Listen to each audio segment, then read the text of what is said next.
बड़ी ही उम्मीदों से प्रकृति की नियम को, संस्कृति को पूरा करते हुए एक पिता अपने दिल पर पत्थर रखकर अपनी बेटी का शादी कराता है। बड़ी ही उम्मीदों और सपनों से एक लड़की किसी लड़के के साथ जीवन भर शादी करके एक नए घर में जाती है। कई सारे सपने होते हैं, कई सारे उम्मीदें होती हैं और ये प्रकृति का, इस सृष्टि का नियम के साथ चलने के लिए जीवन में हमें हम सफर की जरूरत होती है। लेकिन कई बार प्रकृति को कुछ और मंजूर होती है, हमारे भाग्य कहें या हमारे डेस्टिनी में कुछ अलग होता है। अगर किसी वजह से या किसी कारणवश पति की या लड़के की मृत्यु हो जाती है तो उस लड़की की जीवन दुखों से भर जाता है और समाज कई बार उन्हें पुनर्विवाह को सलाह नहीं देता या पुनर्विवाह को नहीं कहता और कई बार लड़कियां भी अपने मन को दबा लेती है या उनका मन नहीं करता कि फिर से वो विवाह करें।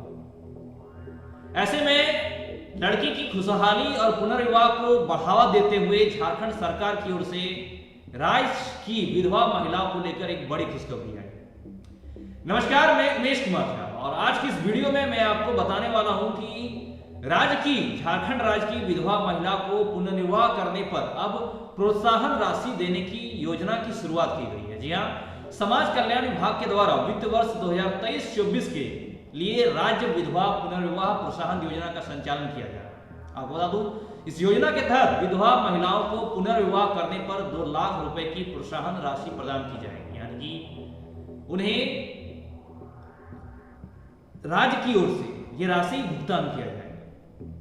आपको बता दूं, योजना की जानकारी देते हुए खुद कोडरमा जिला समाज कल्याण पदाधिकारी शिप्रा सिन्हा ने इसे बताया कि इस योजना का लाभ लेने के लिए लाभार्थी को झारखंड राज्य का निवासी होना चाहिए, यानी कि ये योजना झारखंड सरकार द्वारा लाई गई है, यानी कि आपको इस योजना का लाभ लेने के लिए आपको झारखंड राज्य का निवासी होना चाहिए और लाभार्थी की आयु विवाह योग्य होनी चाहिए। और इस योजना का लाभ उन महिलाओं को दिया जाएगा जिनके पुनर्विवाह के बाद उनके पति केंद्र सरकार, राज्य सरकार, केंद्र सार्वजनिक क्षेत्र के उपकरण, राज्य सार्वजनिक क्षेत्र के उपकरण में स्थायी रूप से नियोजित अथवा सेवानिवृत्ति नहीं हुई या इन नियोजनकर्ताओं से पेंशन, पारिवारिक पेंशन प्राप्त नहीं करते हैं और वह आयकर दाता नहीं है।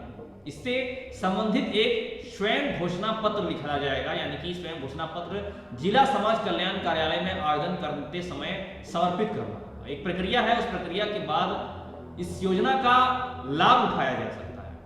आपको बता दो, जिला समाज कल्याण पदाधिकारी ने बताया कि इस योजना का लाभ लेने के लिए पुनर्विवाह के बाद महिला को अपने दिवंगत पति का मृत्यु प्रमाण पत्र, पुनर्विवाह के संबंध में विवाह निबंधन पत्र, विवाह निबंधन प्रमाण पत्र के साथ पुनर्विवाह की तिथि से 1 वर्ष के अंदर आवेदन समर्पित करना, तभी उन्हें इस योजना का लाभ मिलेगा।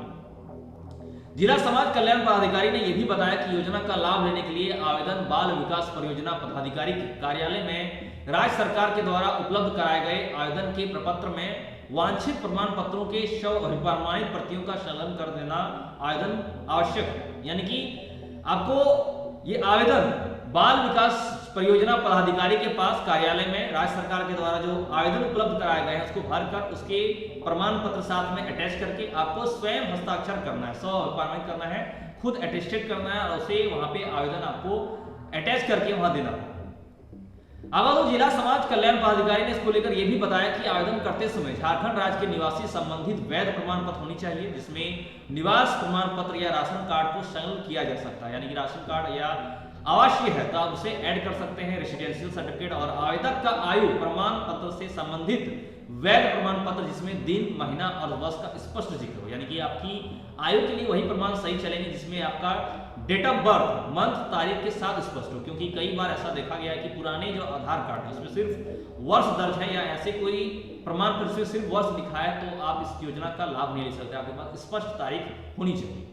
पुनर्विवाह के संबंध में विवाह निबंधन प्रमाण पत्र, दहेज नहीं देने से संबंधित प्रमाण पत्र भी आपको देना होगा। लाभार्थी का बचत बैंक खाता लाभार्थी के नाम से होना चाहिए जिसपे ये फंड जाएगा। आपको बता दूं, ज्वाइंट बैंक खाता आवेदन करते समय स्वीकार नहीं किए जाएंगे। अगर आप ज्वाइंट अकाउंट नहीं होनी चाहिए, वो लाभार्थी का अपना बचत बैंक खाता वो भी लाभार्थी के नाम से होनी चाहिए।